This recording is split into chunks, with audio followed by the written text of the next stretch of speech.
What's up, everybody? We're back. We are the Channel 135 podcast, part of the WesWes network, brought to you by WesWesNet.com. I'm your host, Cams. And in this is the podcast we talk about our favorite things in life, movies, TV shows, and pop culture. I'm here with the Uso straight out of Ranui. Eric, what's up, bro? Hey, what's up, Cams? We're recording this 11:40 a.m. on Saturday. Yep. Saturday morning. Yeah, man. I just got back from watching one of the highest ranked movies right now, Sinners. Just watched it at the IMAX yesterday. Bro, one of the good movies, best movies this year so far. Yeah, because I just happened to see a lot of, even we're talking about it on the news, on the morning show. I was like, what the hell? Yeah, This or what did movie they say? must be good. They were giving it props, man, like straight up, like saying this movie's worth the watch, just giving it really massive props about it. So I'm keen to watch it. But my question is, because people were saying that you have to watch it, but in the IMAX experience. From your opinion, if I were to go watch it on just a normal screen, would it make my experience any different? I don't know, because it was filmed for IMAX theaters. Yeah, That's the way Ryan Coogler, the director, he wanted to film it. He's actually got an interview explaining why he wanted to go that direction, but I haven't seen it yet. It's on YouTube if you can find it. But my experience, because when we went to watch Oppenheimer at the IMAX, yeah. and I didn't realize this, but when you watch an IMAX movie, it has to be shot in IMAX with IMAX cameras for it to be compatible with IMAX cinemas. And what happens is that you get your widescreen shots, and then you get your IMAX shots within the movie. It's certain scenes in the movie, so it's up and down shots like that fills the whole IMAX screen from Yeah, the bottom to the top. it's like a perfect square almost. It's not like a rectangle like a normal screen.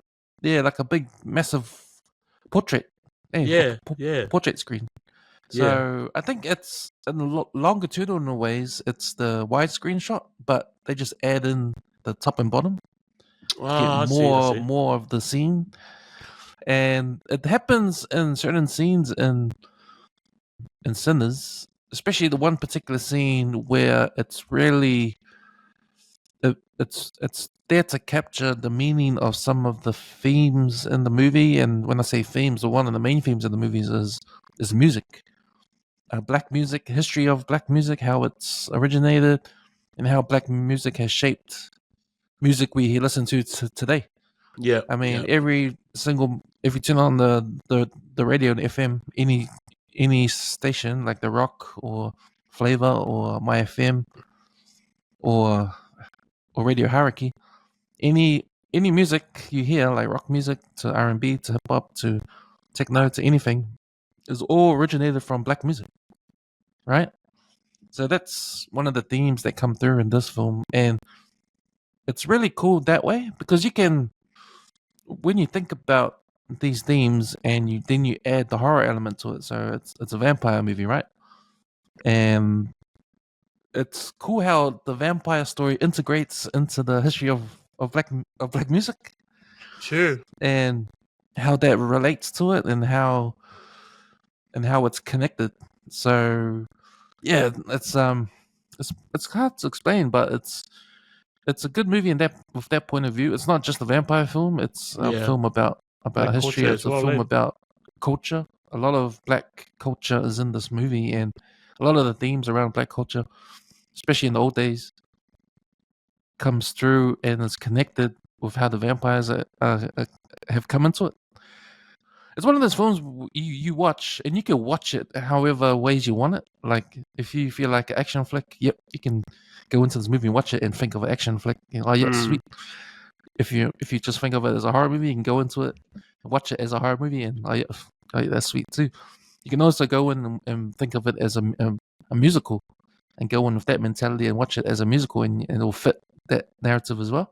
So so yeah, it's a movie that makes you think. Like for me, I watched it yesterday, and I had my opinion when I came out of the film, and then you just dwell on what you saw, you dwell on the story, and you just think of everything that's happened, and then you wake up in the morning and you know there's new things that come to your head, and it's like, wow, I didn't think of that. And I think that's a mark of a good piece of literature. Like if you think about the stories that we study at high school, like in English class, like The Great Gatsby and all that kind of stuff. These stories mean something, right? Mean something about society, mean something about history. They got big meanings that can be studied and thought about for years after it Mm. comes out, right? It's like you get that vibe with when you think about the themes in Sinners, and that separates a good movie from a bad movie, and separates a good movie from excellent movie, or Yeah, yeah. a movie that it's just cool, man. It's just a cool movie. If you can go into it in a deeper sense, and everything connects. The thing about I like about this film is Ryan Coogler. He wrote and directed it.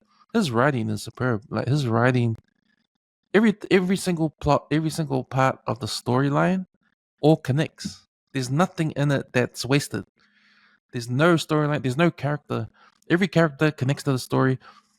Every theme that comes out connects to the story. Everything has connected parts, and that's what makes a well written film. You know what I mean? Like, Yeah, yeah. yeah. One thing that you might see something in the film that you think, oh, that's odd, and then Mm. later on it It comes pays back and back it to connects something to the else. storyline. And like, Yeah, oh, it's yeah, meant to be there. You know, yeah. and that's what makes a great writing, and that what makes a great film. And Ryan Coogler does it extremely well. So, in terms of the horror parts of it, yeah, it's got horror parts of it. I think it's more of an action with horror stuff in it. Yeah, because one of the things that the ladies mentioned was it was um like dusk till dawn. That's Yeah, what I heard from the morning show. That and the black music culture, and it was big. yeah. I think the difference between this one and Dust Till Dawn, yeah, it's got some of the things. It's about vampires trying to, kill a group of people trying to fight back. Um, but I think the deeper parts that are absent from Dust Till Dawn are not there. So Mm. yeah, when I talk about the history of music, when I talk about black culture, when I talk about all this other stuff, how has the vampires got to do with anything of this? And it does, because it's integrated into the story of black culture and black Yeah, music, especially the blues. yeah, So yeah, yeah. it's really Because well done in that sense.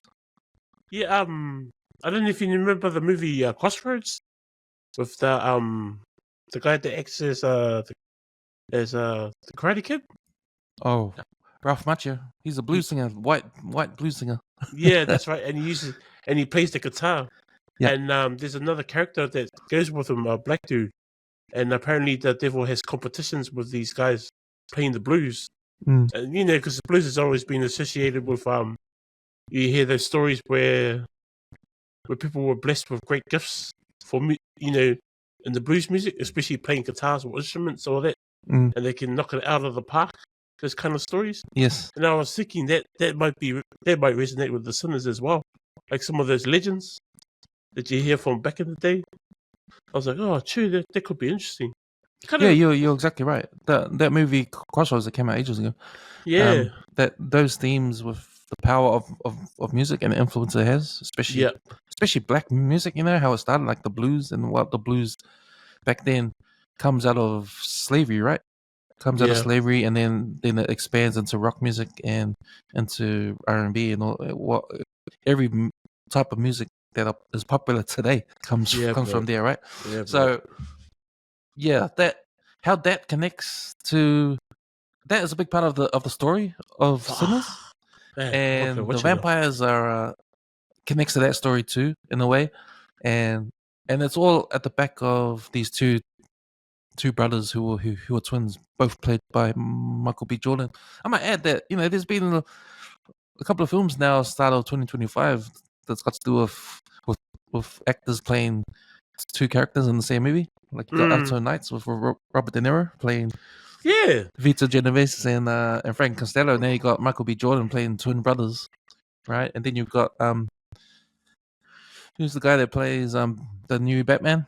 He stars in Mickey 8. Yeah, that's right. That's right. Mickey 17, he plays The multiple multiple. characters.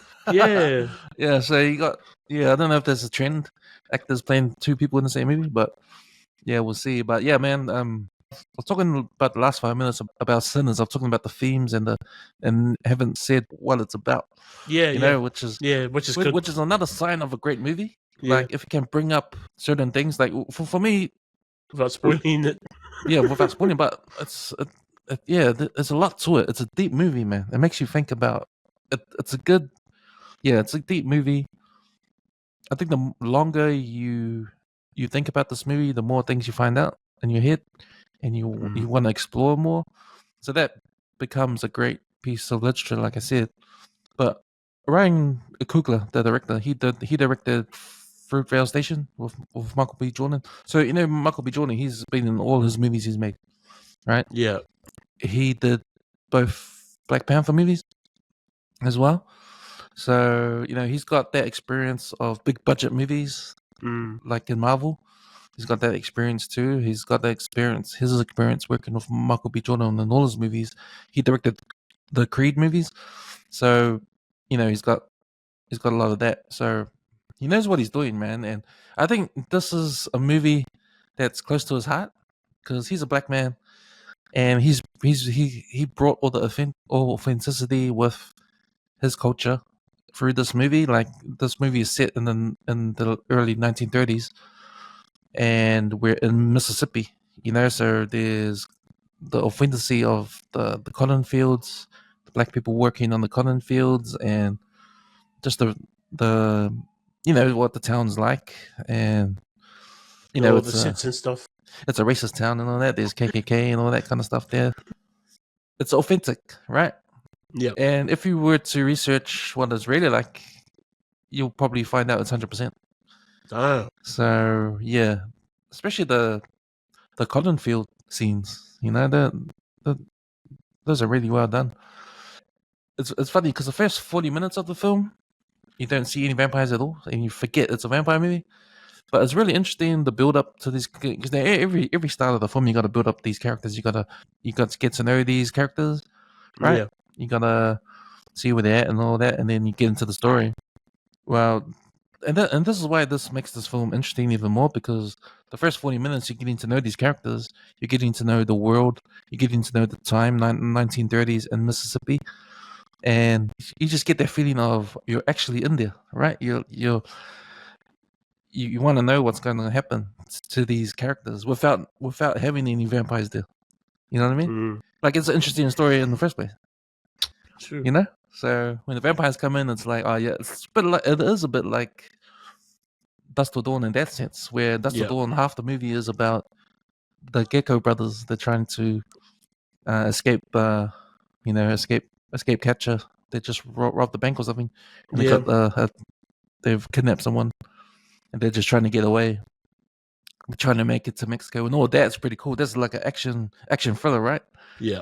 And you're like, whoa, this is cool. And the next minute, the second half of the movie, he directs a vampire movie. He's like, what the hell just happened? Like, first it was something, then it was a vampire movie. So it's a bit like that in that sense, but at the same time, it's a fun movie. Like, That's What Dawn is a fun movie. It's a great action movie, fun movie. The dialogue is fucking excellent. I think George Clooney is the man in this film. He's got some mean lines, like the be cool line. That's one of the best lines, I reckon. But if I had any criticism for Sinners, I think that the only thing, because I give it a 4 out of 5 out of 10. Oh, sorry, 4 out of 5 out of 5. The only thing that stops me from making it a 5 is just the way Tarantino has done his dialogue in his films. The dialogue in, especially Quentin Tarantino's part, is awesome, and I think that's what Sinners is missing. Those kind of cool ass dialogue. Yeah. But don't get me wrong, everything else is pretty good, man. The characters are excellent, the story is excellent, and I love the story. Like it's like there's no genre. Sure. It's like a mixed genres kind of thing, but it definitely has a message. Ryan Coogler, you feel like he's got a message to tell in this, right? Yeah. And it might be the influence of black music. It might be it might be something else, but it's definitely more to it than just a film about two twins who come back from up north from Chicago and trying to make some money back home in the town they grew up in. But yeah, man, it's 4 out of 5, 4.5 out of 5 for me. Shit. To that. Yeah, I might go check it out up at Westgate when I get a chance. Sounds like a movie worth the watch, man. Yeah, man, it is. It is. Yeah, we'll go watch and we'll do a podcast on it, and we'll do spoilers. Hard. Yeah. So we're here today to do Andor season 2, and we may as well just spoil the hell out of that or straight away. Now we recorded another episode a couple of days ago with also Jack. We did Last of Us season 2 episode 2. So this will be included in this episode of the podcast. So I'll put it at the back here, and I'll put this in the front. But yeah, man, we'll start with Andor season 2. We're back. Tony Gilroy is back with his what everyone's called the adult Star Wars. Adult. And yeah, and it's interesting because Disney Plus has decided to release 3 episodes at a time. It's a 12-episode series. It was 12 episodes in season 1. There's 12 episodes in season 2, and they've released 3 episodes at the same time. Yeah. They released it last Wednesday. And yeah, I don't know this, but they're going to do it again for the next 3 weeks. So 4 weeks of Andor season 2. Yeah. So before we get into it, any thoughts on the way Disney has done this? Yeah, I was thinking about that because I remember watching the first season, and some of the episodes are slow burning, right? Like there'll be probably like how they've set it up. Out of every 3, there'll probably be at least 1 episode which was really slow, and then one of the other 2 might have a bit of action or something to get the story moving along. And because they did, I think in the beginning for season 1 they did pull up 1 or 2 episodes, and then it was an episode, each week. Each week there'd be another episode, and it went on for 12 weeks, I think. But for this season, they've crammed it down to 3 episodes a week. So I think it's a good move because if you have those real slowest episodes where there's a lot of talking, because there has to be a lot of talking in some of the just to get the story going. This might have been the best maneuver for it, having those 3 episodes. Because I noticed that out of the 3 episodes that came out, there were some real intense moments, and some of it, out of the 3 episodes, and there were some real action-packed moments too. But then you have that part in the middle where it's just kind of, trying to explain things, trying to explain the story, where it's heading, what the characters are up to, and that kind of thing. So, yeah, in a way, I think it's a good move. But man, each episode, bro, is like an hour long, bro. So it's like a 3-hour movie each week. It's like, holy shit, that's a lot, man. It's a lot of Star Wars in a week. Yeah. I had the same thoughts as you with the reason why they did it, and for me, it is a slow burn. Season 1 was a slow burn for me, and 12 episodes, it was pretty long. It's long. 12 weeks, and when you got 3 episodes that are set in one place, it kind of gets kind of boring. And what I meant by that is the 3 episodes we get at the prison, at the Imperial prison, where that's right. Yeah, there was 3 episodes long, and they were making stuff. So they were making, and we find out later at the end of the season that they're making parts of the Death Star, parts of the the round where they fire the weapon. Yeah. The it looks like it's still under construction. Yeah. So, that took 3 episodes, and to me it was a long haul. It was kind of like, okay, it's cool, but it may be too long. So I think the reason why I think the structure for season 2 is the same, where you have 3 episodes that are based in one area. Yes, and you're right by the sounds of it, So because yeah, the wedding was 3 episodes long. so yeah, instead of dragging out 3 weeks of the same thing, we're getting it all at once, so we Yeah, can move on to the next thing. And I next think part of the story. what they've done, if you see the promo, where you see they've separated 3 episodes into chapters, so chapter 1, 2, and 3 and 4. Yeah, So that makes sense. Like you get the yeah, whole of chapter 1. You don't get parts of chapter 1. You don't get 3 weeks of chapter 1. You get 1 week of chapter 1. Then you move on to chapter 2.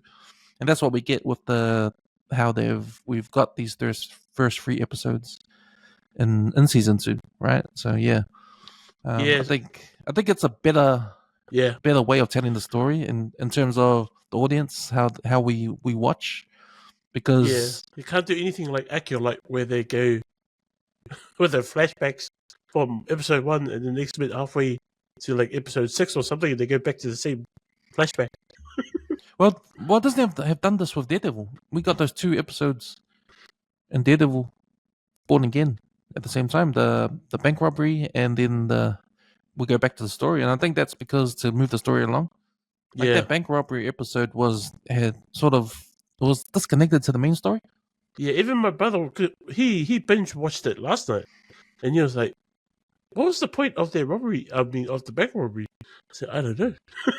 Yeah, and that's why I think they had to put the next episode in at the same time to continue the story along, Yeah, in case the audience will get like lost. angry, like what the hell, what was that What's all going about? on? Yeah, it was like a Yeah, detour. but they do that. They do that in Disney with the first premiere. They show the first 2 episodes, just try to get people into it. And I think that's all got to do with how people watch these shows. Yeah, Their decision to put 3 out at the same time, or how they've done Andor to put 3 out, because yeah, you're gonna lose interest. I mean, I think that was the biggest criticism for fans of Star Wars with Andor. That it was a long burn. It was a slow burn, right? Yep. But if you're into story writing, if you're into story, it's perfect, because it's different to all the Star Wars stuff they come out. And we mentioned before, Way, people are calling it adult Star Wars, and it is. way different. Yeah, man. So before we get into the spoilers, how did we find coming back to the world of Endor? For me personally, man, I was hyped there, because if season 1 showed us that this is the real beginning, like this is the beginning, this is the prequel to the beginning of Yeah, of the of the of the of of the rebels, of the rebellion. yeah, So they had to get rid of all the stuff in the story, right? In season 1, you know what I mean? Like just the build up, and then now we're in yes, season 2. That's when all the action's gonna start. It's gonna be ramping up. So the more closer we get to Rogue One, the more action we're gonna see, or the more exciting stuff we're gonna see. yeah. The more intense it's getting. The more intense, yeah, that's right. So that's what I was eager for. I was hyped for the fact that season 2 will bring a lot more than what season 1 did, in terms Yep, of action and that. So yeah, I was excited for it. How about you? yeah. I was on the same boat because, yeah, like you said, the build-ups in this first season, and now this is practically the start of they're trying to get everybody together. It's they has the same ideals against the Empire, and then try to construct some kind of like resistance, or the rebellion, and get things going. So you can see that too with the characters as well. Hmm. They try their hardest to try sort this shit out and get things right off a good start, because things weren't really going their way in the first season, and financially I think they were lacking. So it looks like the money's flowing again. So hopefully they get their shit all together now and get those people in. All right, man. Time to do some spoilers. So, man, we gotta get through 3 episodes, so we'll try condense it as much as possible. But it just made me think how I'm gonna do the recap. I'm gonna do all 3 episode recaps. It'll be a long one. Okay, so yeah, man, season 2 of Andor, episode 1, 2, and 3. They're all directed by the same person, Ariel Clayman. Written by Tony Gilroy. So here we go. 1 year after the Felix uprising, Cassian impersonates Imperial test pilot in order to steal a prototype of the new Imperial ship, the TIE Avenger. When he attempts delivery on a jungle planet, he is ambushed by a rogue band of squabbling guerrillas, the Maya Pei Brigade.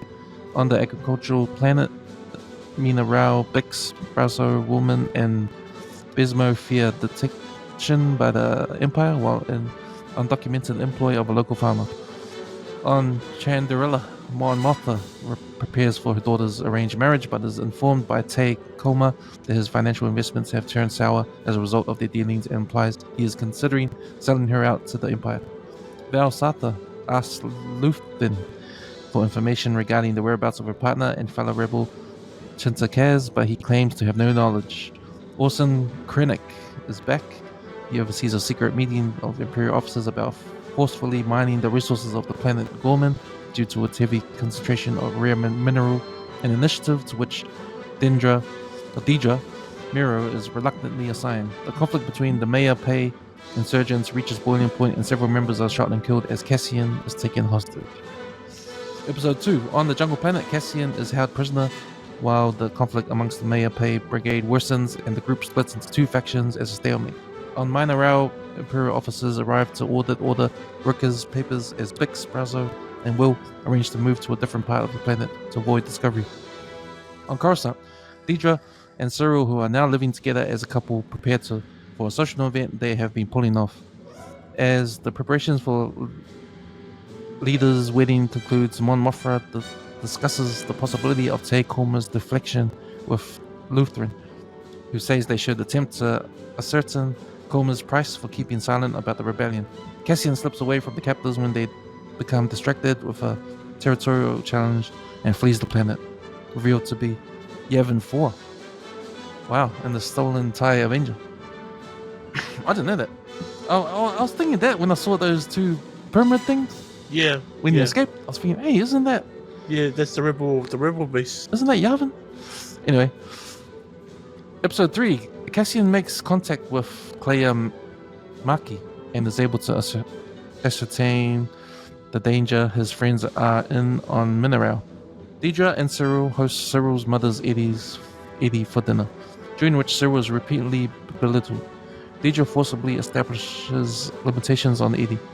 On Chandrila, Leda is married to Stikkan Skolden as arranged, and the ceremony soon gives way to raucous celebrations. On Mineral, as the Felix expects prepare to leave, Bix is almost raped by the Imperial officer Lieutenant Kroll, resulting in a bloody fistfight.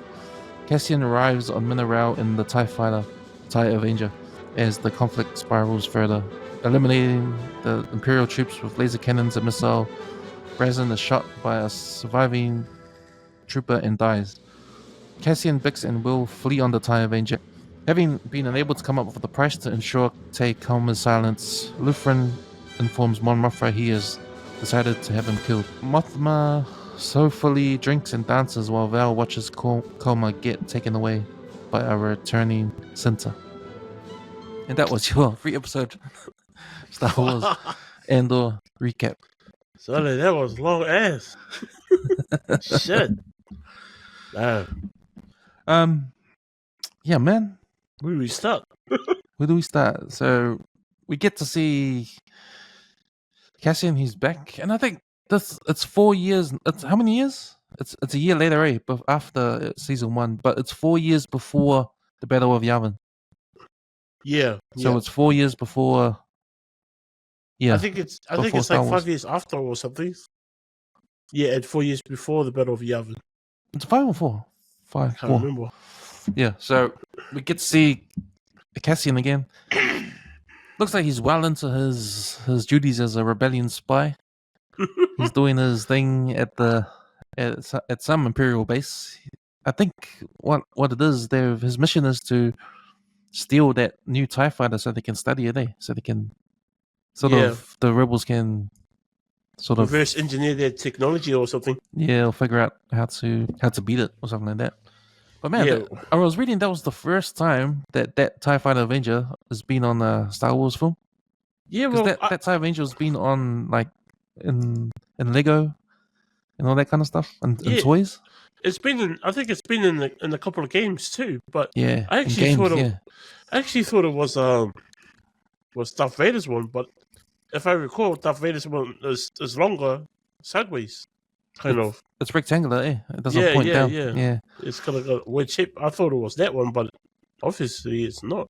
But man, that was so cool. Like the first couple of scenes where Cassian's inside that ship, and he tries to drive it out of the port. I was like, oh, fucking mean graphics, bro. Straight up. And that's a good scene to have to start the show, to start the series off. Eh?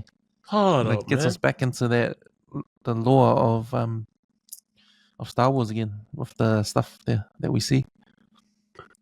So he flies off, and then he goes to the meeting point in Yavin to meet his contact, and then he meets a group of man. I hated these guys, man. They're like unorganized. You're a dumb man. What are they called? The Maya Pay Brigade. I They're think, like a group of, I don't know, rebels. Eh? yeah, that was the, like, like I was saying earlier, these guys are rebelling against the Empire, but nobody's kind of put them all together yet. Mm. And they're all kind of on their own, somewhere in the part of the galaxy doing their own kind of thing. Mm. But these guys are fucking shit, man. Like, straight off the bat. First Cassie would have killed them all in that ship. Yeah, Just to do them a favor. it's interesting though, because I remember when you think about where Cassian is at, like, when we first meet Cassian ever is in Rogue One when he kills that dude to escape from the stormtroopers in that town, sort of thing. Yeah. So automatically, this is a different kind of rebellion. Eh? He's like part of them, but he's like a ruthless guy. Like, you'll kill to get what you want, for the greater good. And remember in season 1, he learns of Luthen, because Luthen's ruthless. Eh? Yeah. He's just as bad. But even that, like in the beginning, Cassian's first scene, he ends up killing 2 Imperialists anyway. Like, I think they were checking the border, and they happened to check him, and then because he didn't have the right criteria, he ended up killing them. Mm. And one of them even begged for his life, and he still shot him. So it's like, oh man, this guy is just as vicious as he was in Rogue One. It's like, holy shit. Yeah. So I was thinking about that when that scene in the first episode when he's talking to the girl that helps him. Yeah. And she's like crying because she doesn't know if that's good thing or bad thing to do. Like she needs to do it, and he sort of convinces her, like, you know what? If she fucked up, he would kill her. Eh? Yeah. He would straight then. up. Yeah. So he'll try to calm her down, and then shoot her. Yeah, if it means to escape, like, for the greater good. Yeah. So then they're people like Luthen. He's the kind of guy that will break some eggs to make the omelet. Eh? Bro, I don't know if he's like a rebel or he's part of the Empire. But I think you gotta do what you gotta do. Eh? Yeah. He has that about him too. Like, he'll sacrifice everything. So there's like a gray line here between this is the rebellion that we're seeing. This is how ruthless they have to be to start the rebellion. Yeah. And that sort of, and that's how great the writing is for Star Wars.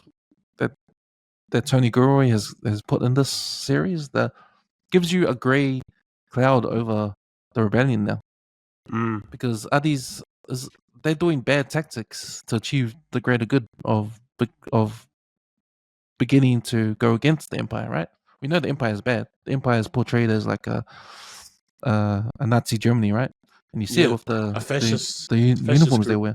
Yeah. But they are evil. But to combat evil, maybe you gotta be evil yourself. You gotta do bad things to start things off, right?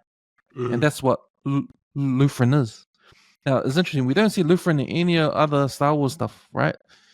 So maybe he might die. I think maybe he dies. Yeah, I'm guessing the same thing because, like, I don't think he'll survive. He probably won't even see the outcome of his fruits of labor. Exactly. But yeah. So that's an interesting dynamic when it comes to the rebellion. Like, good versus evil in the original Star Wars trilogy, right? But how did the good become the good? Yeah. Did some bad shit. I don't. There's some like some the dark side shit, bro. Straight up, yeah, exactly, but next level. exactly. And this is what takes Andor to another level of thinking. Yeah, And I think it's brilliant. I think it's the best way forward when you're having different types of Star Wars products out there. You know, like we yeah. see, we got a little kids version with Skeleton Crew. Skeleton Crew. Now we've got an adults version with Andor. So we can the Star Wars universe can dive into these different aspects of the galaxy and go into the level of storytelling, right? And so Harder, Andor's a different harder. kind of storytelling. And if you're and for adults, for us, I think it's made for people like us that have grown up with Star Wars and we're adults now, so we need something to connect with. Yeah, and this show is perfect for that. The show is perfect for that. You get your intrigue, you get your political stuff that's happening around Mon Mothma and the start of the rebellion, which is sort of parallels the start of the Empire. Yeah, Like yeah. the Empire starts off by Palpatine within Mm, and corrupting the system within, right? So this is like the same sort of thing. Here's the rebellion starting from within, corrupting the system from within, becoming the rebellion. yeah. So yeah, I think it's brilliant. These bits of focusing on aspects on the Star Wars universe and taking it to just exploring these things is fascinating to me anyway. Yeah. Yeah, so yeah, that was the first thing I thought about when Cassian was talking to that girl who's trying to help him escape. Was, man, he would kill you like that if he knew that you will fuck up, even if you didn't mean to fuck up. Yeah. He would do it. Wow. I was wondering, was she, because of that, because she's the only one that had access to the ship. Wouldn't they would have figured that out, right? So she would have been either tortured right after. So I'm just wondering, is she? That's it. She's out. Yeah. I was like, oh shit. Yeah, exactly. So probably that's why she was scared, because now she knows that, oh man, these guys saw me with him, and like, oh, fuck, that's like sacrificing that just for him to get that test drive. Oh shit. So Cassian ends up on that planet. His mate, Apoko or something, has killed.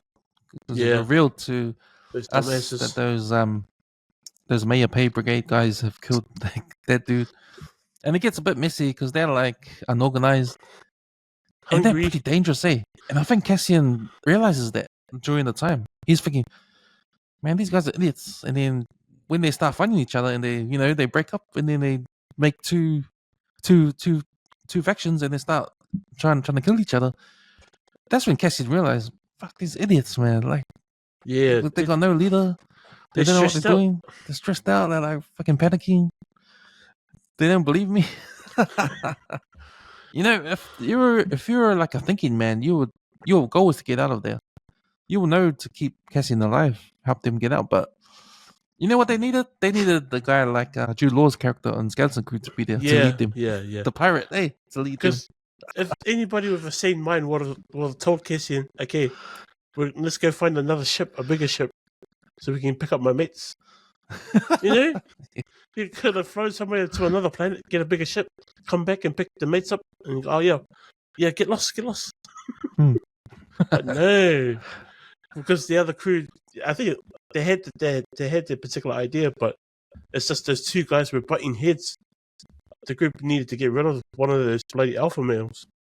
You know what, bro? Like, I hated those guys so much. Yes, me too. Because they were so dumb, and I felt for Cassian. You know what? I'm glad. This is one of those times I was glad that Star Wars made 3 episodes come out at the same time. Because if I had to suffer being on that planet for another week, bro, I would be like, shot myself in the head. Other guys, man. Huh? I would have shot myself in the head or shoot all of them. This guy's so yeah, man. I was happy that we could get it done in in one foul swoop. Yeah, one chapter, right? Yeah, one Didn't chapter even gone. think about it after that. Yeah, exactly. And then we go to what's happening with Mon Mothma. So she's pretty rich, eh? She's pretty up Yeah, there. I know. Like her, She's got a palace. yeah. So from my understanding, she has funds, right? But she has even deeper funds. But those deeper funds have somehow been, because I think in season 1, the Empire does an audit on her finances, so they put like a blockade on it, so she can't access those funds. She still has money, but the whole pile of it is in this, with the Empire has it. But somehow she's done a deal where she's trying to get those funds back. She's trying to, so she's trying to work on something to get it back. And then I think in season 2, it finally works out that way. But I was just like, man, she is still rich. Yeah. Like, she's got money for days. So we know it all goes. It's all gone. Yeah. Because we see her first time in the first Star Wars movie when she shows up in Yavin, in Yavin 4. Yeah. But there's other investors that are helping the rebellion, and one of those investors is that guy Tay Koma. Now he's having second thoughts because his money is getting ruined because of the rebel activity that's going on, right? Yeah. So he hints that he might to save his own ass. He has to tell, so which makes sense. He's only trying to survive as well. So watching his count, like his mates and that, going, fuck, these guys can afford this. That's what I felt sorry for that guy, the Tay guy. Like looking around at this wedding, going, man, these guys are getting all the benefits of my labor. yeah. So far, what seconds? So that starts off the sort of intrigue with Luthen as well, and he ends up getting killed at the end. We don't see him get killed, but it's done in a Godfather sort of way. Yeah. Because Luthen saw him as if he went to the, what was the other guy's name? The one with the son that's getting married to Mon's daughter. Skaldun. Oh, shit, I forgot what I said. So anyway, we go to the Empire stuff, and Austin Krennic, man, he's cool. He's the man. He's a good bad guy. He's back, and he has a meaning. He has a meaning with the Imperials, and it's interesting because this is 4 years before Yavin. We see on season 1 that they've started to build the Death Star, so they're trying to get minerals and materials to finish the project, right? So one of those materials is a coating they have to put over the gun or over the weapon or something like that. Yeah, I think it's the lenses for the laser. Yeah. They have to coat it with some kind of synthetic shit. I don't know. They have to put some kind of coating on it. Yeah, that's right. And the only place they can find this is on this planet. But in order to extract all that mineral out, they have to kill everyone on there, or everyone has to leave. Yeah. So that's what the meaning is for, to find out how to do this. And sorry, Caps. You know what's funny about that meeting? Because they all are aware that if they start drilling this planet, it's going to explode. Really? Yeah, well, that's what they were. That's what the guy was saying. There's a chance of it like exploding. Yeah. So, and the guy's like, but there's like 800,000 Gormans on the planet. There's like different 9 factions or something. And I go, what are we gonna do? and then this when Craig is like, yeah, that's why you're being brought here, so we can try and organize something to either get these people replaced on some other planet, or just tell them to fuck off. Yeah. And that's why they were like sitting there going, what the fuck? Some next level bullshit. So in a way, cracking up. So that scene, what that scene tells me then, that the Empire is all about, could they do it in a peaceful way? And on season 1, what I got about the Empire, like everybody in the Empire is like they're all hungry. Like they'll adopt their best friend if it means if they get higher up in the social ranking of things. They'll do that. Mm. They'll adopt their friend, and they're all like that. All of them. I was like, far out there worse than the dark side. Well, they probably used to work for the Republic, and they just turned over. Like you got a new leader, and everything's changed, and now with everything's structured now, turned into the Empire. So whatever your job was before, now you work for the Empire. It's like you work for National Party, and then next minute you work for the Labour Party. But these guys, man, they will adopt their best friend or their family member in just to get higher up in the ladder of the social community, and it's crazy. Like, man, that's what I got from season 1. It was like absolutely nuts. These guys were all hungry, and they all trying to beat. It was like a competition every day, all the time for them. I gotta be better than this person or better than that person, and it keeps on going like that. It's like, damn, it's out of it. I was happy to see Krennic. He was back. I'm happy to see him, and it makes sense too because if you're gonna have one of these leaders be a part of this build up towards Rogue One, you gotta have him on, eh? Because he was a big bad guy in Rogue One. But I like how he talks on everything he says and how he says it. I love it, eh? Because he's got a unique kind of voice. He's got like a lisp. Yeah, and it's like, man, it's really far. It's real grunty, eh? But I like his character. I like his character a lot. So I was really happy to see him back on the show. It's like, damn, we might even get a chance to see the Emperor. And shit, maybe Vader. Yeah, hopefully Vader, eh? But because they did, Star Wars have got the okay before he died. James Earl Jones, that they can use his voice. Okay. Yeah, so he's wrote a contract that you're allowed to use my voice.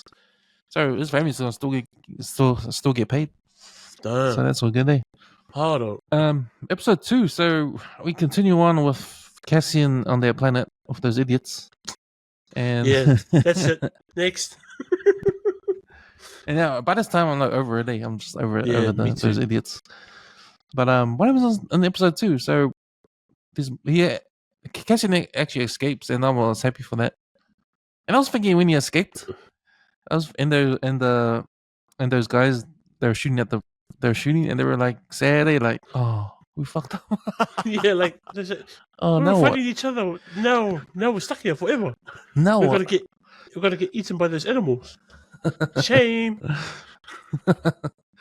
Yeah, man. So, you know what? I really hope they've learned their lesson here, and they'll get together and sort of, have a make.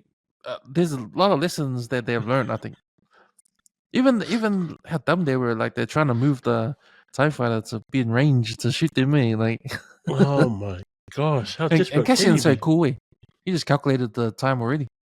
Yeah. 5 hours. They're probably.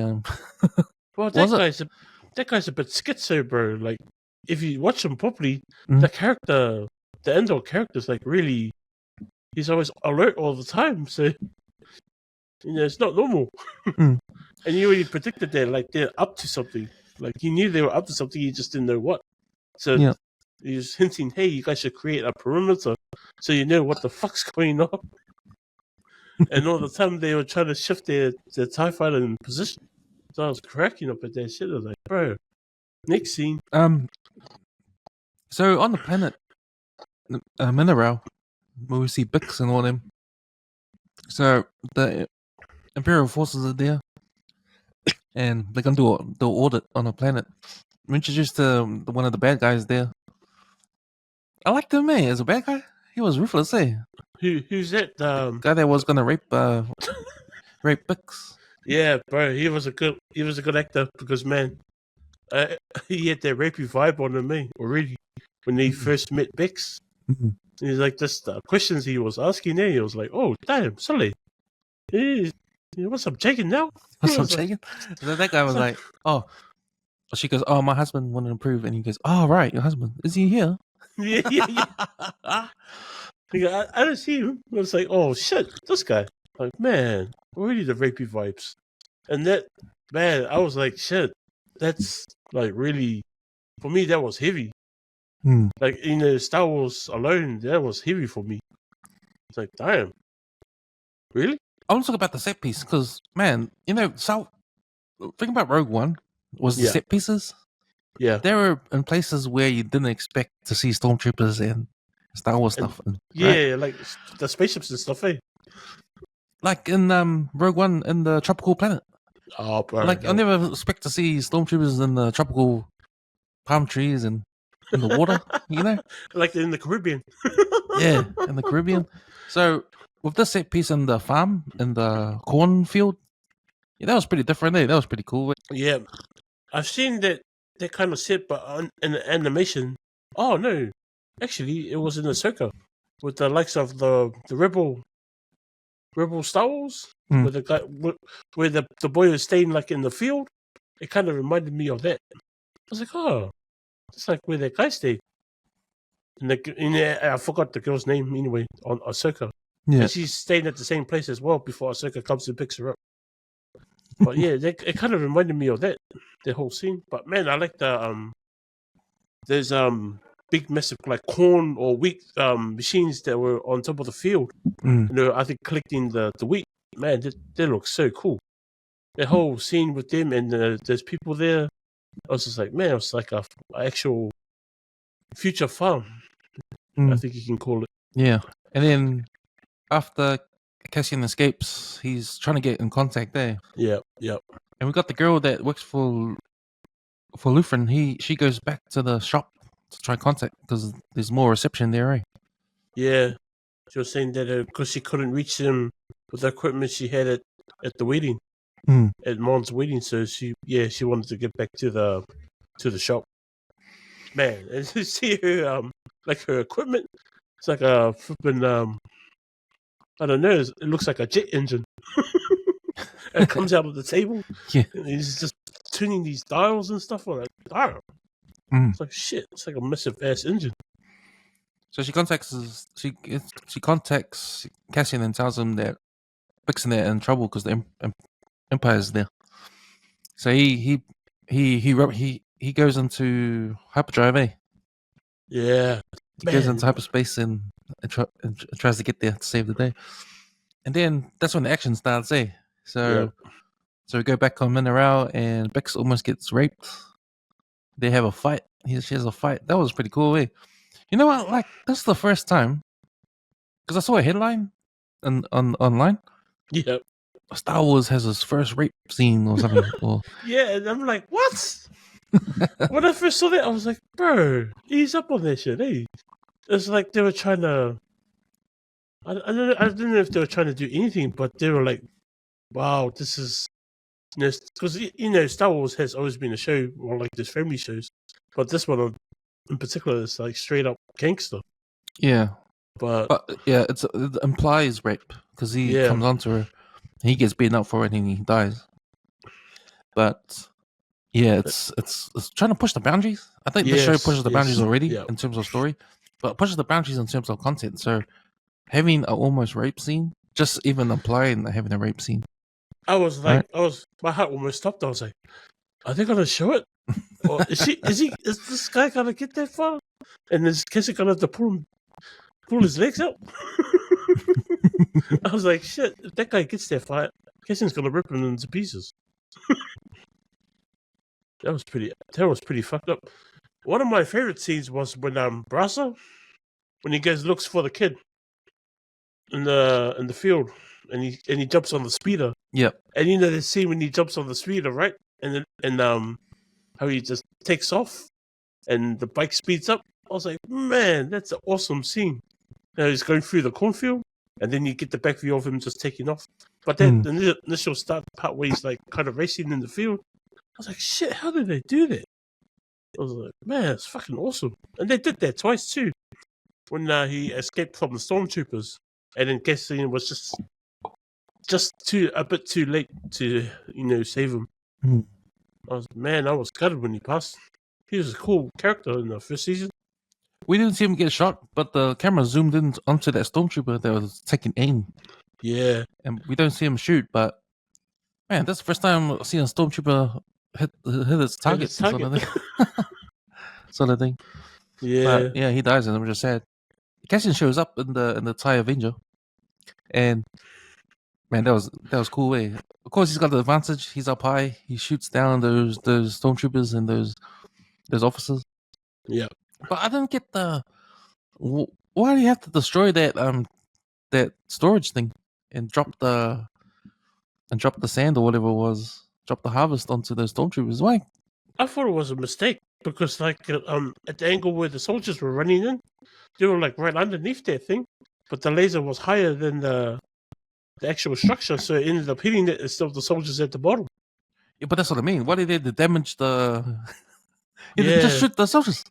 I think he was trying to, but to me, it looked like a mistake. Like he wasn't meant to do it because it looked like he had his finger on the button, right? And it's like choo choo, and he goes, "Oh shit!" shut the bird. Oh, it was a mistake. Oh. But then they still killed the stormtroopers. Oh, who cares? Yeah.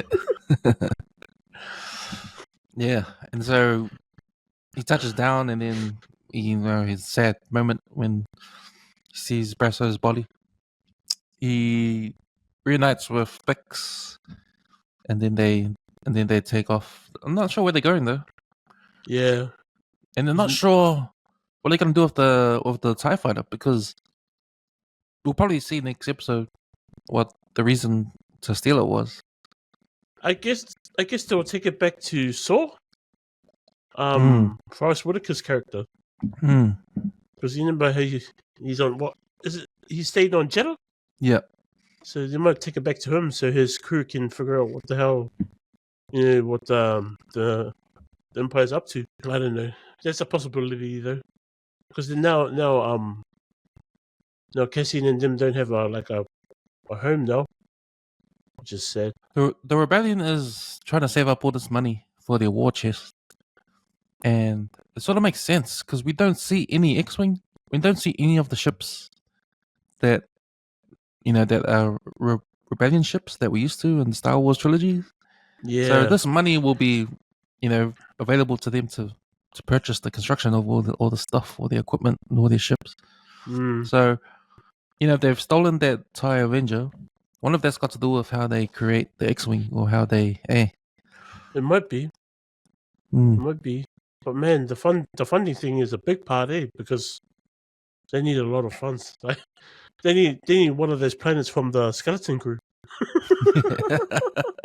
They need one of those vaults, mate. Man, keep them going for a couple of years or something.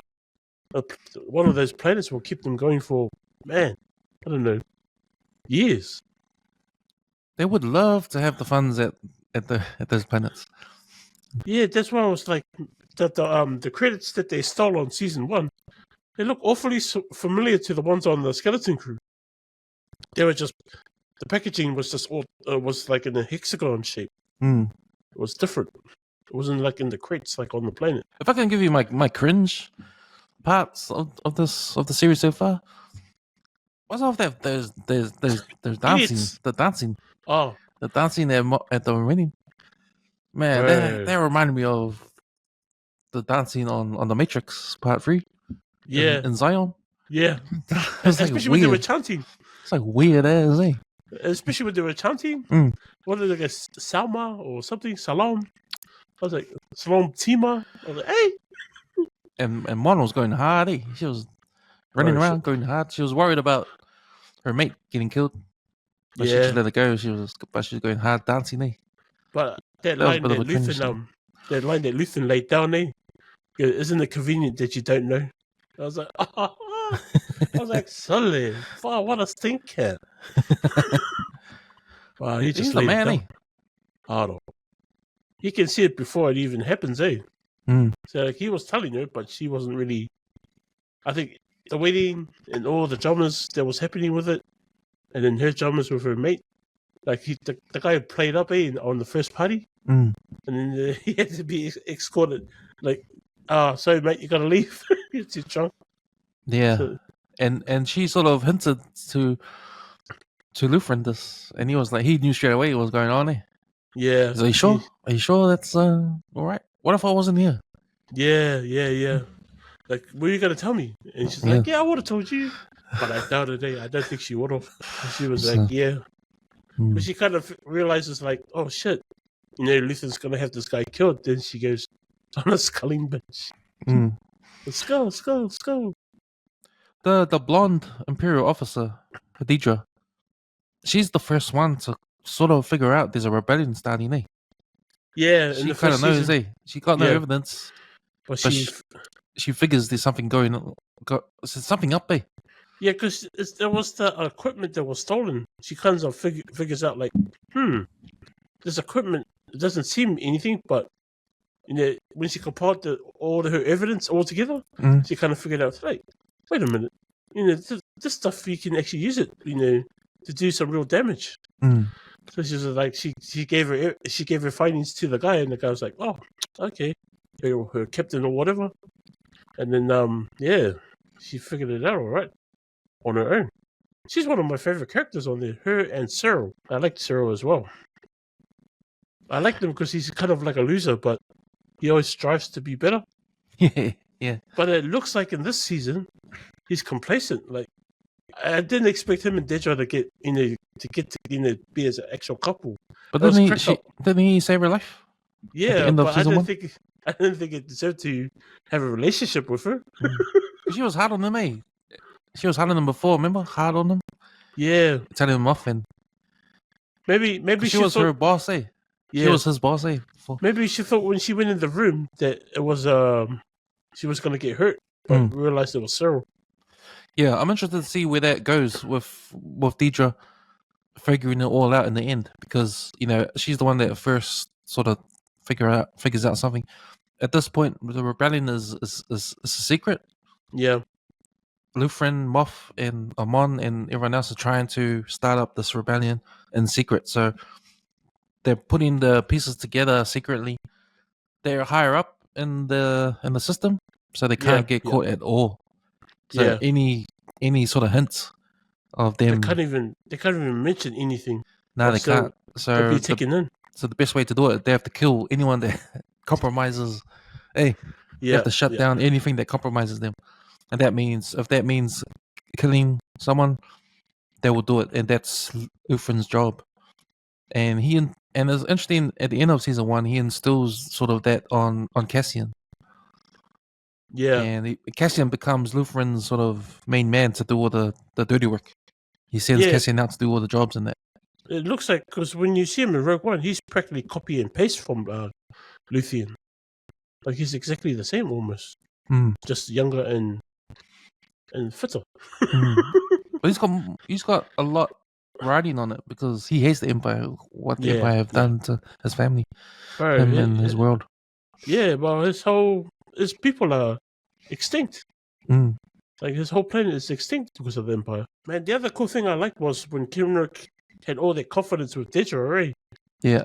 Inside the meeting, and he knew, because he implied that he already, offered their position to her, and he knew like the kind of person she is. That was like, oh, so he does know about her. Probably she was one of his disciples or whatever. But she's obviously like, nah, I don't want this job. I want to go, I want to do what I was doing, like looking for Cassian. Yeah. And her captain's like, nah, take the job. It's good for you because you fucked up on Ferrex, bro. So you got to take this job. You get your social, hierarchy up. And she's like, oh fuck. So it's like, man. But yeah, it's cool to see that dynamic between those characters. Yeah, man. Yeah, it's good, man. It's good. These are the first 3 episodes. I like the way Disney has decided to run it. Yeah, give us 3 episodes at a time. Me too. Just to get get the movie, get the story moving along. Yeah, because I guess chapters going. That might have been a criticism for season 1, the way it was a slow burn and the way fans reacted to it. I think Star Wars fans, general Star Wars fans like us, like the ones that grew up with Star Wars, loved it in terms of the story and where it went. I think with the new fans, not so much. Thought it was boring. But yeah, man, just to focus and dive into areas of the galaxy, of Star Wars galaxy, that we don't know much about, and put some more history into the Star Wars timeline. That's pretty cool too, and the way they're doing it too. So big ups to Tony Gilroy. Have you seen any of his films? Tony Gilroy. He did one of his best films is one of George Clooney, the lawyer, Michael Clayton. Oh, okay. Yep. Yeah, I like that movie. That's a good Yeah, movie. it is. He's a fixer. Nice. Yeah, bro. Straight up. Jack, all the way from Perth, Western Australia. What's up, Usos? What's up, No, bro? Good to have you guys here, man. We're here to talk about Last of Us Season 2, episode number 2. It was well done episode. Looked like they poured a lot of money in that because set pieces were awesome, eh? Like, Yeah. you know, like in the snow and just, yeah, all the set pieces, you know, the action set pieces, especially the zombies, you know, attack the city. It kind of reminded me of Game of Thrones, you know, the hard home episode. Yeah, bro. The, Straight up. when they attack the villagers and that. Yeah. So, yeah, man, this was a good episode for episode 2. You know, we've just started the series, and this episode had everything, right? Even a major character getting killed, and it was like a Game of Thrones kind of thing. When you know, it reminded me of Ned Stark when he died, like what 3 episodes in, 4 episodes in, and hey, I killed off wasn't the main expecting character it. already. Because Oh, you know what that happens when that happens, you're like thinking, okay, here's like a A-list actor, sort of guy like Sean Bean. You kill him off early, who's gonna carry the show? You know, he's the face of the, you know, he's one of the main characters, and you kill him off early. Is it just gonna be the B team now? You know, like who's gonna step up? So Game of Thrones did a real good job at getting these other characters to step up and sort of carry on the series. It's a bit like this with killing off Pedro Pascal at the end there. Obviously, everyone that played the game knows he's gonna die. I looked online and there was a lot of talk about when he would die in the series, and maybe it was too early for him to die. Because in the game, Jack, because you played the game, does he die early in part 2 or Yeah. on the same thing? Yeah. It's pretty. Two episodes in, it's very close to the game. To the game that I find. Yeah. So another thing I saw was the TV ratings. So another popular HBO show that just finished was season 3 of The White Lotus, and I think that last episode, the season finale, it garnered 16 million viewers when it first came out. For The Last of Us, it was like, I think it was 39 million. Oh. And this is 39 million viewers that are watching the show knowing that the spoilers are already out there. The spoilers are already online. You can watch what happens on YouTube. So I'm wondering, like, if this is an extension of non-gamers that don't know what happened and gamers that are watching the show as well. You know? So it's fascinating to me that a show with spoilers that are, you know what I mean, already out there, that can get that many viewers. I've already played the game, and I was gonna watch it. I was gonna watch it already. It's one of those kind of games like a story game. It's not like your Pac-Man like we used to play back in the day. You know? Yeah. It makes you you're part of that game, you know, and like just like a story driven, and then you do that little cinematic thing, then you play the game again, your Ellie or your Joel. That's how it made you like go with the game. You play as Ellie and then you play as Joel. You're part of that story. So you know Joel's death scene in the TV series. Who are you as a player in that scene? Obviously, you're not Joel because you're gonna die. You're playing as Ellie trying to rush to. All you can hear is them beating up Joel, and you're going through the rooms trying to get there real fast, and you know it's tense. You got a good headset, you know, it's pretty good. Yeah. Oh, nice. And that's what they portrayed in the TV series. They they had Ellie like underneath the house, like searching for it. A lot of scenes. If you got a good headset playing that game, that fence one, you know, where the fence comes in.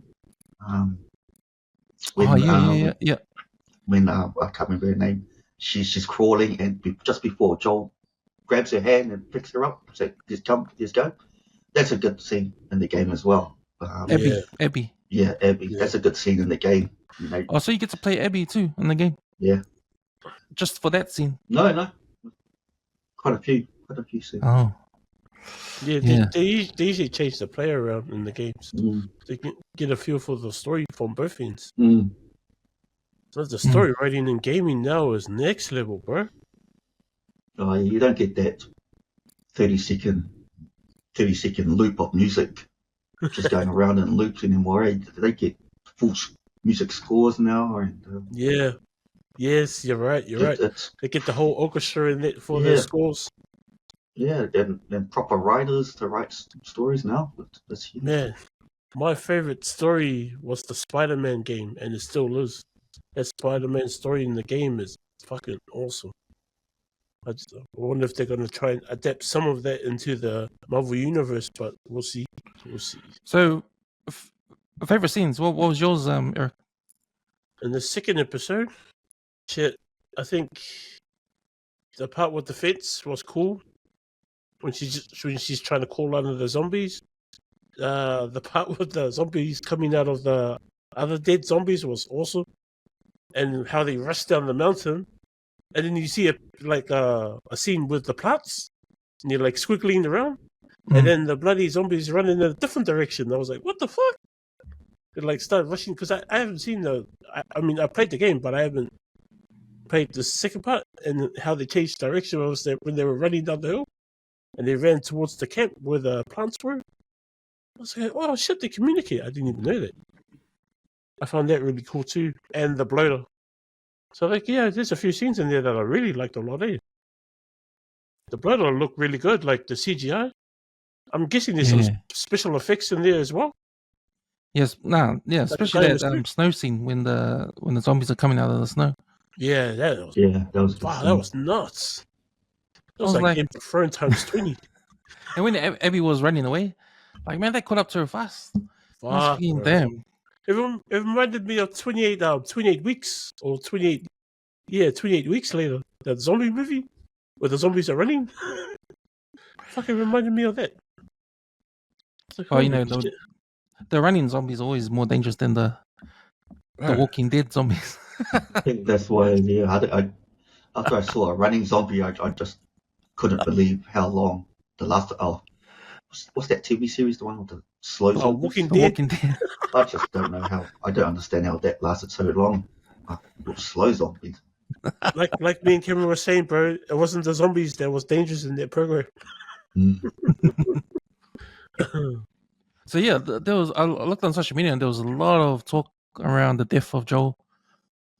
A lot of people couldn't believe it, and it was funny because if you read some of the comments that are online, you can tell all the gamers they comment underneath and go, "Wow, you didn't play the game," So, but that was fascinating to me. Like, that you can make a film out of a story that's already out there. Yeah. Anyone can go on YouTube and watch those and watch the game, because I think people have put the story together, and just cut out the gameplay. And what some content creators do, they just play the game and people just go straight jump on and just watch them play. So. Yeah, and it's like 8 hours or something. Oh, I can't remember. I play an hour here, hour there. Yeah, gameplay will probably be something like close to 30, 40 hours, probably even more. Close to 100. But the story scenes might be around about 4 to 5 hours long, depending in total. Because I see some streamers, they YouTube all the whole storyline, but just the storyline, not the gameplay. And some just do the whole thing. It's like, fuck that. Fuck watching that all day. Yeah. So I just want to break down the last scene. So the big difference between the last scene, the end scene, the Joel death scene in the TV series compared to the game, there's a difference in who's there in the room, eh? So in the game, his brother Tom's in the room, right? To be honest, bro, I couldn't remember, man. 5 years, 6 years, 5, 6 years ago. When I played that game. It was the thing I remember is just the shot. when fuck, they killed off, they killed Joel, when and then and then I was just walking around, just still thinking about it, because like the Oh first, yeah. I was a big ass fan with the first game, and I was playing around and I just wasn't concentrating, and I stop it here, I was still thinking about it. Like, how can you bloody kill off this main guy, man, Traumatized. Yeah, it was a shock, bro. It was a shock. And I think I was like playing it with my niece, who was also watched me play The Last of Us, the first one. She was in disbelief as well, But like, Oh, true. yeah, it was pretty big, and then and it jumped on, and it's an emotional roller coaster this TV series, or the gamers, anyways. Yeah, it'll be the same, man. That makes a good game. That makes a good game. Yeah. Shucks, that's like 5 years ago, 6 years ago. And that's what I mean, man. I mean, the stories are out there for 5-6 years, and people getting shocked again. People that haven't played the game and that are loving the TV series are getting shocked again with this episode at the last scene.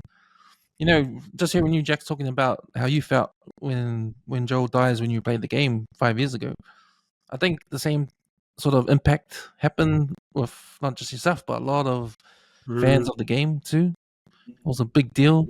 It was a big deal. Main character, And to kill him off early like that. I think the first one was Joel's story. It's now Ellie's story now. Yeah. Even I was shocked with the last scene. Well, the other backlash I saw on social media with the gamers was Is it gamers that are posting up? It's both. It's both. So the non-gamers were shocked at the death of Joel. They were complaining, and that's when the gamers come in and, wow, you didn't play the game, so we already know that, right? So there was that. But then the gamers were complaining about the casting. That Ellie doesn't look like the Ellie that's on the game, and Ellie's supposed to be older. So they were disappointed that they were expecting a different actor, an older version of Ellie, but it'll be a different actor, not the same actor that played Ellie in season 1. So there was backlash among the gamers on that. All about it. It's much easier in a video game because you just get an animator make the woman look older, but in real life, like, how can you make that character, that real person, I don't know her name, who plays Ellie, how can you make her older, like, might as well just stick with her, and then you can't put a beard on her like that, like that guy in Reacher, make him look gritty and older, but you might as well just stick with her. You might as well just stick with her, and just get over it. Like, she does, I don't know if they could try and do a bit of makeup, but there was no point in getting a brand new person. It just looks totally different. You can't do that, I don't think, in a TV show. I don't think it would have worked either.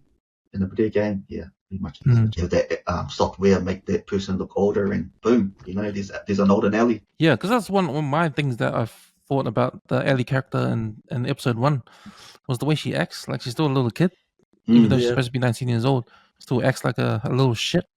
And I was like, okay, this is a TV series. This is gonna be her story now. It was interesting to see her journey and her character arc. If she's gonna change, her personality will change at the end of it. Obviously, it's changed already with the death of Joel, who's like a father to her all these years, or the years that they were being together. She's a little shit. She doesn't listen to authority. She's sort of careless, right? She hasn't matured, in my eyes, anyway. It'll be interesting to see her arc if she matures at the end of this season, and see where she's at that stage, right? So I think you gotta suffer, you gotta have trauma, or you gotta have experience, and seeing the death of Joel that was a big one for her. So we'll see how she reacts to that in her as a character. But do you get the same thing with her in the game? Does it have her character arc? Does she have a character arc in the game from the start of part 2 to the end of it? not to be spoiled, but like there's still a lot to go. Probably why they killed off Joel early. There's going to be a lot of drama. The next one is going to be about Ellie and the other girl, Oh yeah, Oh, Abby.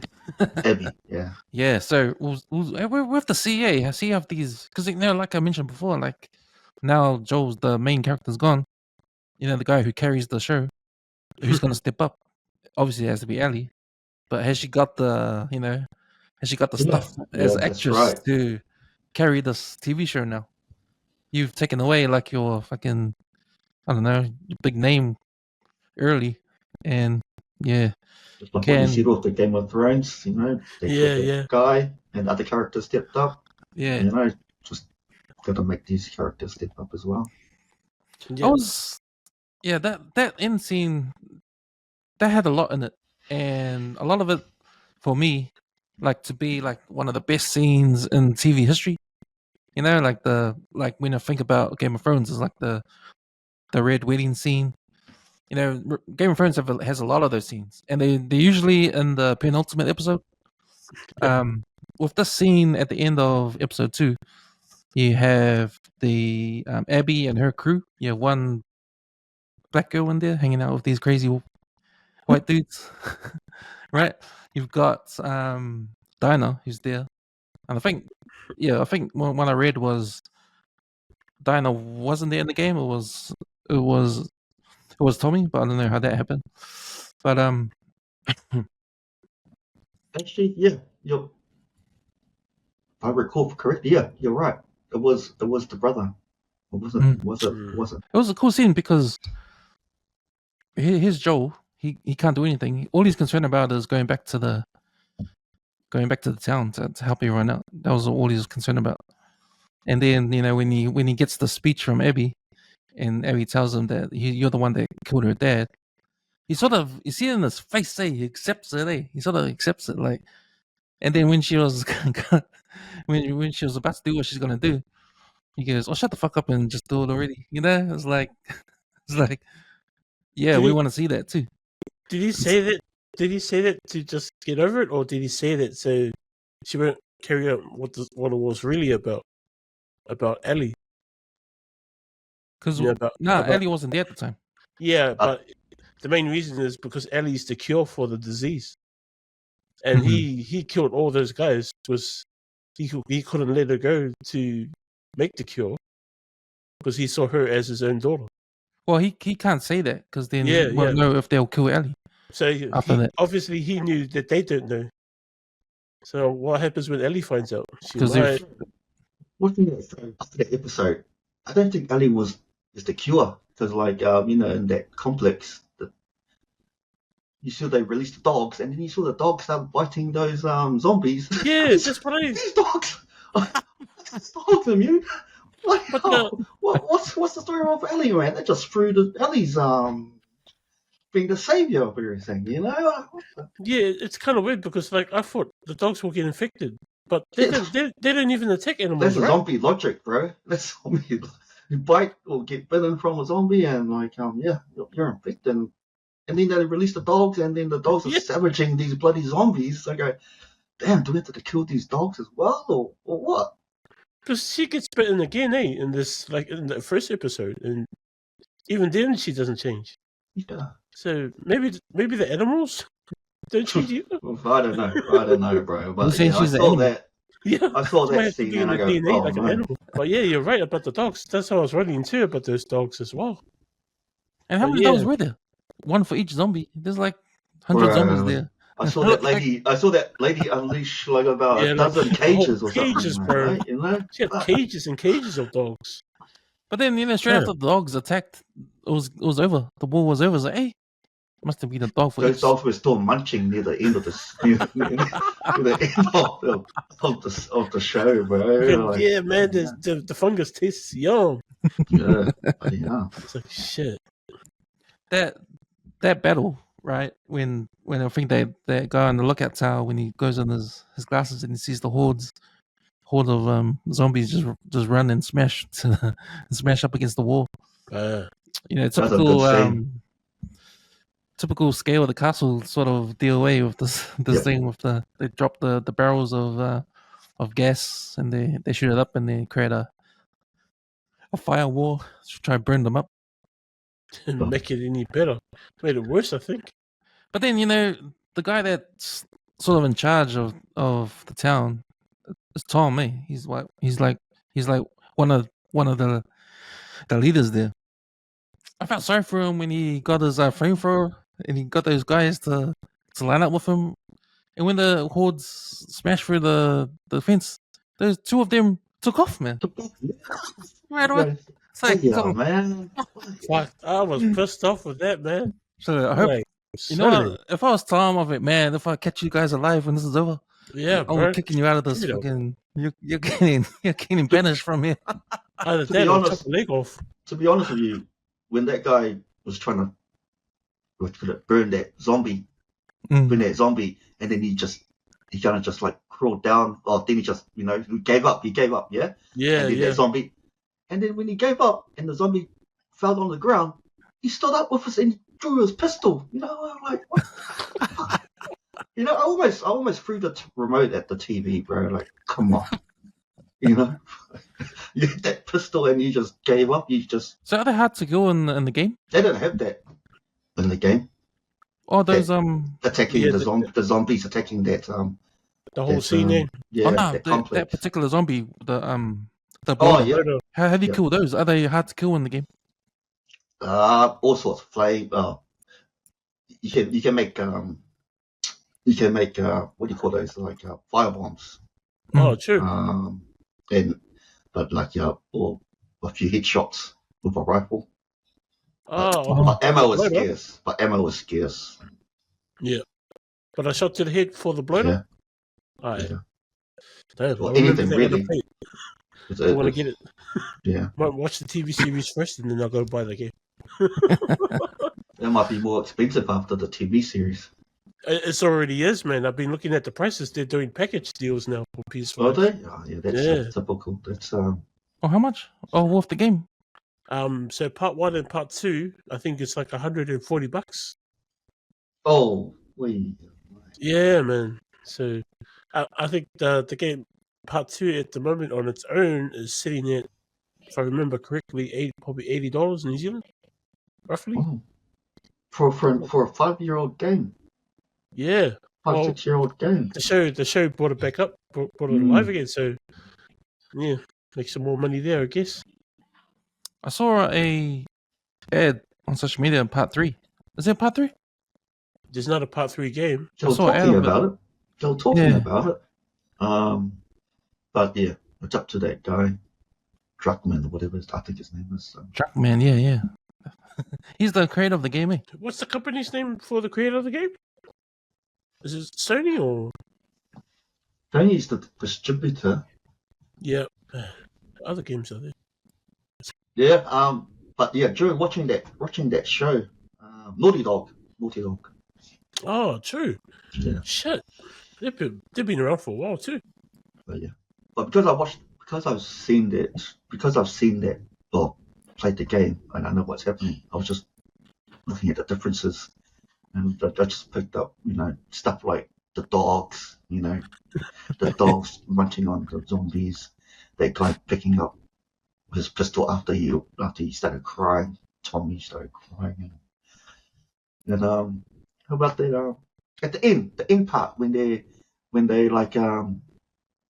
got Ellie on the horse with that guy dragging Joel's corpse. Bro, And then it pans to the other horse. There's only got one person on that horse, yeah. And I'm sure there was 4. I'm sure there was 4 horses that went to that lodge. And with a zombie apocalypse, it's all about resources, bro. You're only taking 2 horses back. What happened to the other 2 horses? Maybe It's like silly, man. yeah. That poor horse dragging the corpse, and Ellie and the rider and the other horses. Dina's on, is only carrying her. That's not fair, bro. So put Joel on the back of Exactly. Yeah. Man. That's I what I gotta was say though, thinking. I did not believe Joe was dead, even when she stabbed him with the with the golf club, the broken golf club stick. I didn't believe he was dead until I saw him getting dragged in the sack. I was like, that's the when I thought, fuck, the motherfucker's dead, man. Shit. Bro, Fuck, what are they I gonna don't know. do? I don't know. Myself, bro, when I was playing the game, like, I knew straight away he was dead when she just stuck that thing in the stick. I didn't see many people standing up from that shit, man. Bro, I thought that was lame as. She used the stick. The I thought she was golf, gonna use the gun, man. Fuck. she wanted a personal touch, that's why. yeah. She was so mad. But even though, like, because at the same time, I was thinking when she was giving Joel the speech, talking about what happened, like the way she said it, like, man, you just killed my dad just like that, and just walk past his body. I was like, ooh, she's like rubbing it in, eh? Yeah. See Joel's He face. He was like, I thought Joel was thinking, Oh, yeah, I did. damn, yeah, I did that, man.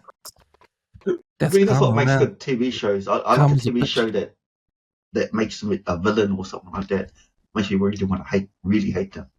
Yeah. Like, you just want to put your fist through that person's face. She literally put her fists in that person's face, all right? Yeah. Man, That's right. Joel's makeup was awesome. By the too, time bro. Ellie gets there, she hasn't even heard all that other stuff.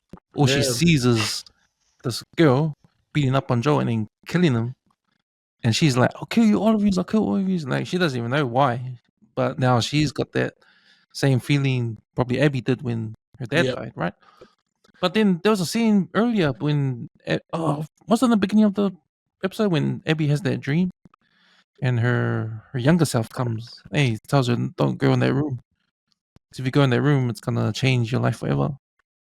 Like that put her on the path to like go where she is now. And we spoke about this last week, Eric, about it's been 5 years that Abby's been carrying this hate, Yeah, it's trying to been find the frustrating. person that killed her dad. And they finally made it to the place, and they had a debate with her crew. And the dude that's there, she said, "Oh, you know what? We'll just convince her that we can't do it. We have to go back." Yeah. So yeah, it's good writing, eh?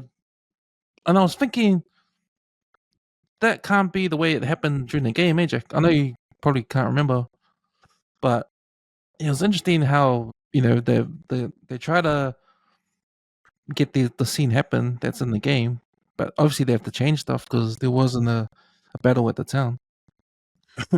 But to get these characters in the space where the death scene happens, that's pretty interesting. I'm just wondering if these changes, like they've done for the TV show, are any good though. Do you think they are, Jack? What TV show? Like, for the TV show at the moment, the changes that they've done, that you've seen, Yeah. do you reckon In it The makes Last it a of Us? better? In The Yeah. Last of Us?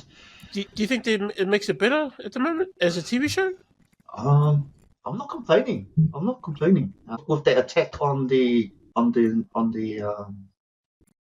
complex, Yep. that was a mean scene. There'll probably be Yes. some more other parts they'll make changes Yes. to. Yeah. Playing the video game, you got that time to like explore because you're playing the character. You can go and explore and look for resources and all that.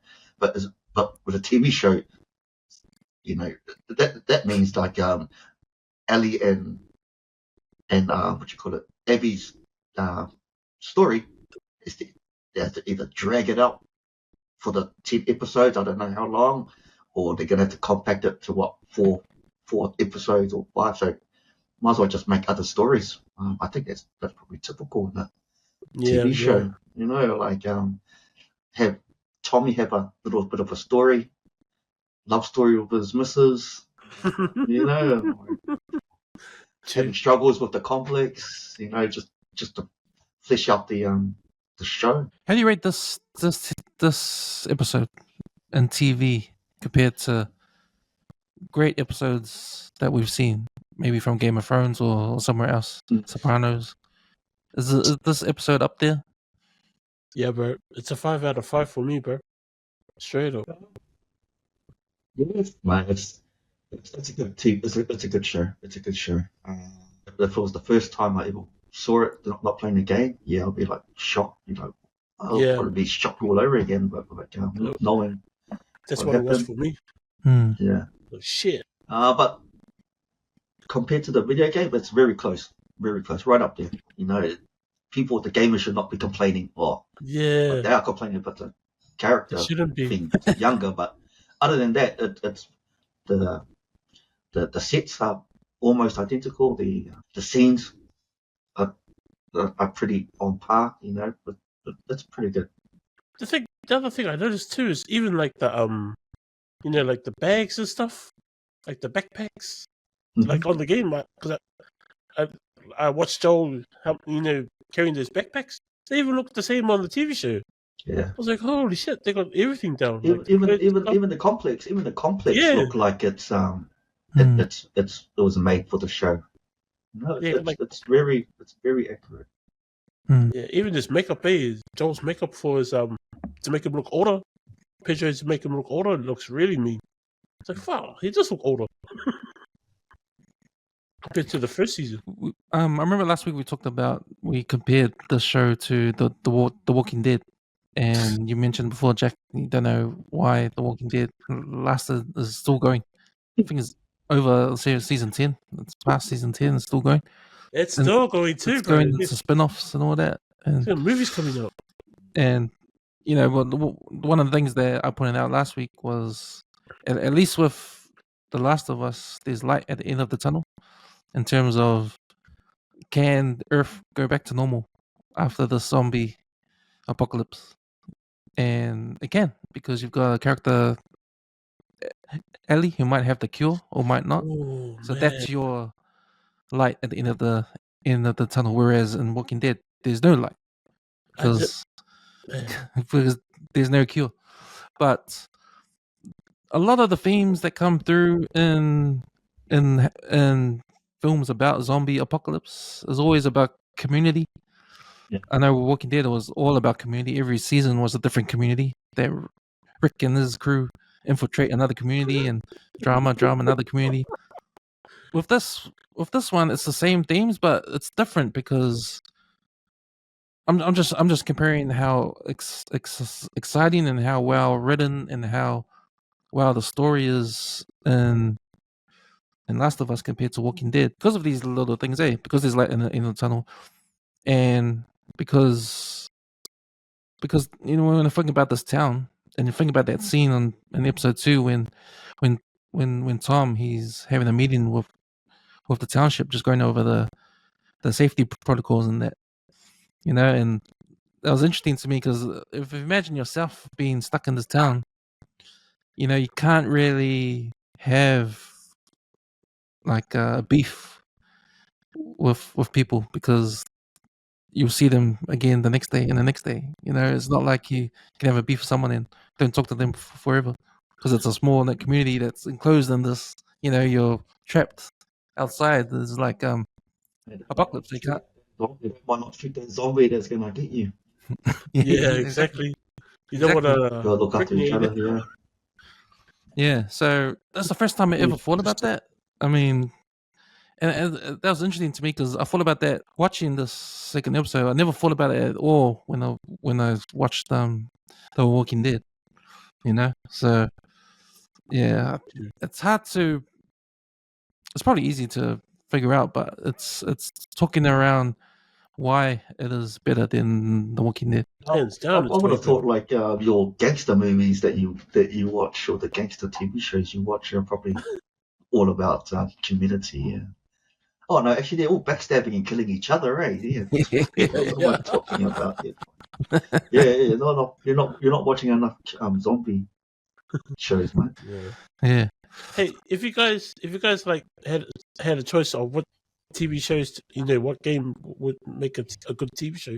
What games have you recently played that would make a good TV show? I know you're not much of a gamer, Cams, but what was the last game that you played, maybe? Oh, mate, like Sony's come out with a lot. The thing about Sony is like what made them popular is because of their story, that single story game, and like yeah, on games, but on movies, wow, they suck. Oh, sorry. You want like for a example, game? My one will probably be God of War. to make into a Probably movie as or a, a TV show. I think probably as a film. God of War as a film. Probably Yeah. a trilogy film. Of course, it has to be something like a sci-fi or action. Probably Ghost of Tsushima. Probably Ghost of Tsushima would be a nice, Oh, that's a good one. nice one. That's a good one. Ghost of Tsushima. Because they've done Assassin's Creed, but The Last of Us is probably one of the best adaptation from game to TV series or movie out there at the moment. It's one of the best ones out there. With Ghost of Tsushima, it's just like The Last of Us. The story's already there, Yeah. Just have to get a studio to pick it up as got a story here. Like, it kind of reminds me of Shogun a little bit, but Shogun's on a different level again. Shit. Yeah, Shogun was more political, like a political drama period. Yeah, bro. Yeah. Isn't Shogun a book? It's a book, eh? Yeah. It's an old book. Old school book that was made into a TV show. And look at it now. It's like, damn. It looks like video games are the new thing for Hollywood, eh? Like we've got the Minecraft movie that's out. Mate, you should Google how much what's that Grand Theft Auto 5 or 4. You should Google how much that's made for the studio. If they made billions of dollars. If they made that as a TV show, Grand Theft Auto 5 and 6, or the latest one, Grand Theft Auto 5, if they made that as a TV show, holy shit, I'll be the first one up, straight up. Even the game story mode is badass. There's nothing like it on TV yet. Damn. Grand Theft Auto. Yeah, bro. Is there a series on there already? On the... Nah, there's nothing. Yeah, there's nothing like it. Old video game. It's a very old video game. Yeah, but the storyline's that's mean ass. I love the characters in the game, and they're based on no, not real people, but they got actors for those. Made $8.5 billion in revenue. Wow, shit, that's more than movies. Yeah. Fuck. Damn. What more money do they need to make? $1 trillion? Shit, Last of Us. Yeah. Yeah, I think anything else on that you guys want to talk about? I was just trying to remember. Yeah. Those things are caught, like those two guys that took off with the flamethrowers. Deal with them. I was like, you fucking assholes. Didn't even have give a chance, man. Fuck. Yeah, emotional, right? It was emotional. It was a good show. It made you pissed off. Yeah, it was a good show. Yeah, hold on. You got a reaction out of it, yeah. Yeah, exactly, yeah. Yeah. So, boys, I think that's us, eh? Sweet. That's episode 2 of The Last of Us. All right. Thanks, Jack. Thanks, Eric, for jumping on. Mate. Welcome. Sweet, man. Thank you. Have a good week. Fuck. Bye.